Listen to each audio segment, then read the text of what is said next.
Last year, I went to Kings Island in Ohio and rode a roller coaster called Orion with my friend Julie. I got so sick, I barely made it to the bathroom. When I pulled up the stats for the real estate market in San Jose del Cabo, I was actually triggered by the graphs. They made me feel like I was back on Orion and getting ready to lose my lunch. So I thought I'd share. In this video, I'm going to cover San Jose del Cabo, but if you want to see Cabo San Lucas or any other specific area, just drop me a note in the comments below and I'll be happy to do another video for you. While you're there, please subscribe to my channel. I try really hard to provide content that's valuable and will help you understand all things Cabo, so I really appreciate your support. The stats I'm going to cover in this video are number one, median listing prices, number two, sold to list ratio, and number three, days on the market. A median price is where half of the prices are higher and half of the prices are lower. So the lines on this graph represent the middle. I keep an eye on the new median list price and the sold median sale price. Let's start by looking specifically at houses. The gray line represents the sold median sale price, and I don't think it looks too crazy. Do you see this big jump in November on the green line that represents list prices? What you're seeing here is the beginning of the selling season. Lots of people selling higher priced properties hold off on listing them until the summer months are over when fewer people are here and put them on the market in November. Now, let's see what's happening with condos.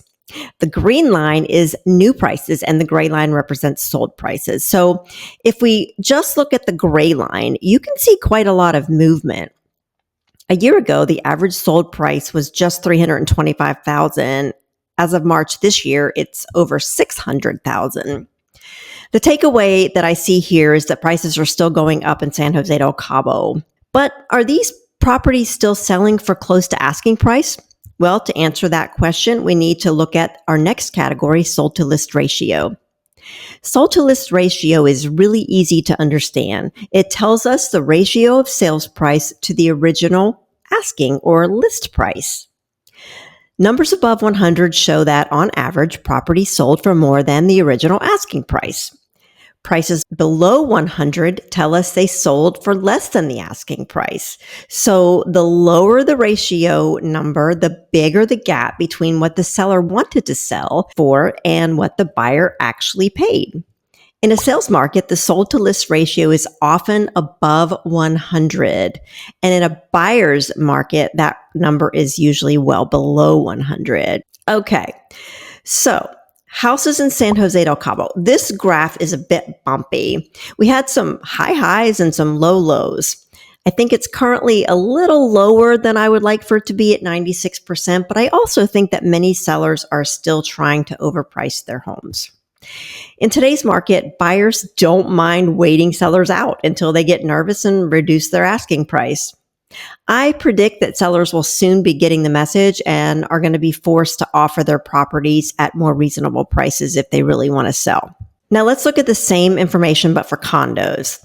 As you can see, last year at this time, we still had a pretty healthy seller's market. There have been a few minor bumps, but mostly this graph is trending downward. And for March, the sold to list ratio was 94%. Yikes for sellers and yay for buyers. Let's talk this out a bit. As I mentioned earlier, this reduction in the sold to list ratio could be showing us that people were overpricing their properties.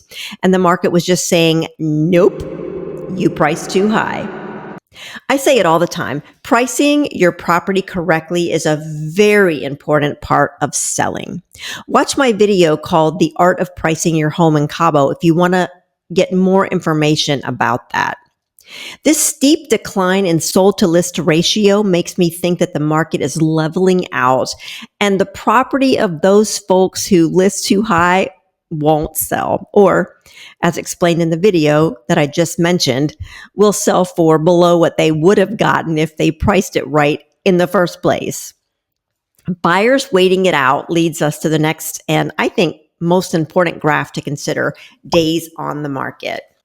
To understand days on the market, you have to know a few things about the Cabo market specifically.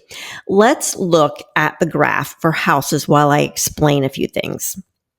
You can see here that the average DOM, or days on the market, ranges from a high of 250 days in November to a low in September of 100 days.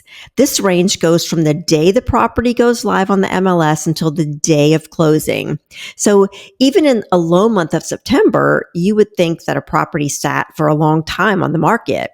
100 days, right? Not the case. In Cabo, most of our closings take a minimum of 90 days.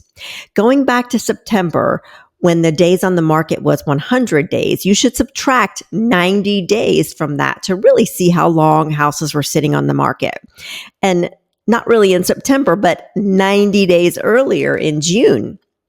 So that means in June, houses were actually going under contract within 90 days of being listed.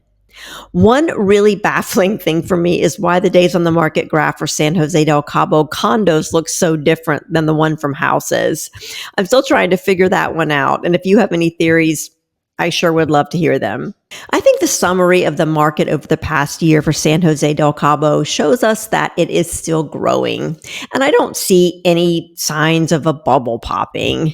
If you want to know what economists tell us those 9 signs are, watch this video called "Is Cabo a Bubble Ready to Burst?"